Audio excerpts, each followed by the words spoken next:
Unya ni mga madiwada pa di. Tara, samahan niyo na naman ako sa panibagong new chapter ng cooking vlog, food trip vlog, pag-ambag ng kagandahan vlog. Charis! Nandito nga ako ngayon sa Pasud, baka kay Albay para maghasik ng lagim. Charis! O baka naman sabihin mo dyan na ininom ko yung tubig ha, hindi po, inamoy ko lang. Sa amoy kasi ako nakabase kung maliligo ba ako o hindi. Bawlinaw na lang. At dahil ang title ng vlog na ito is food trip vlog, paano tayo mag-food trip kung wala tayong pagkain? Kaya naman, mag-prepare na si Madimo. Meron nga ako ditong dinaing na bangos na aking piprituhin.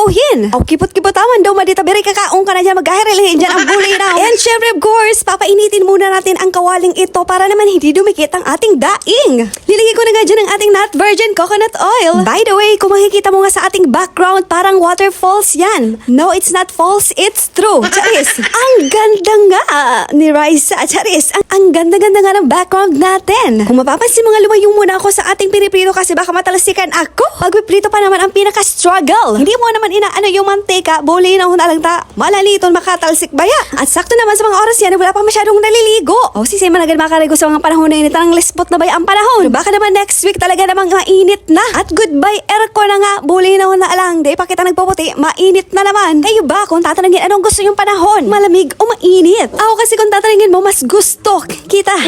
Yes. Habang hinihintay ko na maprito ang ating bangus, ihanda ko naman ngayon ang ating sauce Maria Josep, which is perfect ipare sa ating dinaing na bangus. Meron tayo ditong kamatis, para hindi ka mga matis, sibuyas, gamot sa almoranas, charis, kalamansi, para dai ka nanggan maglungsi, at ang jowa mong tuyuin. Para may sapak, latak, tadyak ang ating sauce Maria Josep, lalagyan natin ito ng sili. Pero ewan ko lang talaga kung aanghang to kasi galing to sa kapitbahay, ninakaw ko lang. Pero nagpaalam naman ako sa dahon. O minor de edad pa ang mga ladang ini, bawlinaw na ala. At nasa next chapter na tayo mga madiwada pa di ang pagbabaliktad sa bangos na ito. At ang problema, paano ko to babaliktarin na hindi natatalsikan? And next question, mabaliktad ko kaya ito? Kung hindi naman siya madaan sa santong dasalan, santong paspasan, baka malayain ko siya dyan sa ilog. Charis. At mabuti naman nga umayon sa aking mga plano ang bangos na ito. Dahil kung hindi, wala siyang choice kundi mag-swimming dyan sa ilog. And fast forward nga, naluto na ang ating daing na bangus. Sa wakas mga kaksiba na si Madimo. O diba, perfect na perfect ang pagkakaprito. Walang katotongan na nangyari. At meron din tayo ditong okran na ipiprito ko na rin. Sayang naman kasi yung init ng mantika, dyan ko na lang siya lulutuin. Perfect na perfect naman itong ipare sa ating daing na bangus.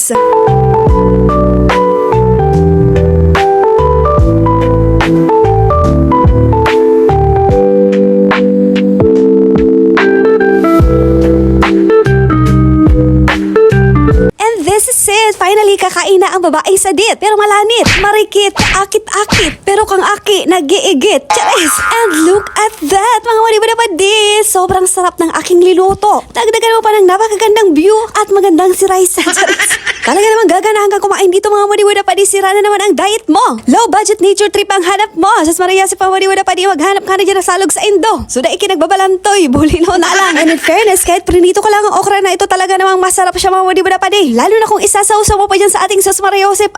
Sauce Maria Josep talaga. Simpleng ulam, but the best talaga mga madiwada pa di. Sabayan mo pa ng napakagandang ilog na ito. Mapapasapi ka na lang talaga ng thank you Lord. Kasi binigyan mo kami ng napakagandang kapaligiran at pagkain. Payapa, peaceful at malayo sa gera. Pero harani sa chismosa. Bulinaw na lang. Pero mas marin nasa lagay ng harani sa chismosa kaysa sa puro gera ade. Jesus Maria Josep. Sana matapos naman ang gera na yan sa ibang bansa ade. Kulo na bagang apektado. Mamarahal na ng gadgabos. Mamahal na ang bulinaw na alang kainiyo. Jesus Maria Josep. Pero sa edad ko ito, hindi ko alam kung bakit sila nag-aaway. And that question will be your assignment. Kapanibuda pa di. What is the main reason or the cause of war? To be submitted tomorrow. Charis! Jesus Maria Josep, nag-assignment pa. Sa muli, maraming salamat sa panonood ng video na ito. At abangan naman ang next episode ng pag-ambag na libag ni Heart Evangelista ng Cuba, Tabaco City, Albay. Bulinaw na alang.